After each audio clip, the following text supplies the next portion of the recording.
Динара Кабылай. Кешеден бір продукт жайында айтам дедім ғой, мінекей мына компания Success Together деп аталады. Успех вместе. Орысша переводы бұл. Иркутскіде шыққан, Россиядан шығып жатқан дүние, продукттар, тамақ бұл. Біздің ағзамыз жасушадан тұрады ғой, клеткадан тұрамыз біз. Миллиондаған клеткадан тұрамыз. Сол клеткаларға арналған тамақ. Ол таңертең ішетін, мен өзім ішіп жүрмін. Немерелеріме беремін осы жақтағы тамақтар. Таңертең ішетін тамақ, именно кешке жатарда ішетіні.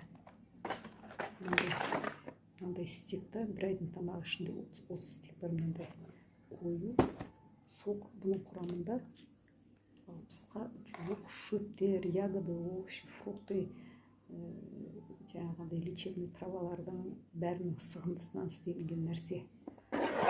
Бұның енесін, составтары өзінің ішінде бар, бірақ мен саған қазір есін жіберем. Продукт жайында оқып білуің болады. Сосын кейін мынау фитоаптека.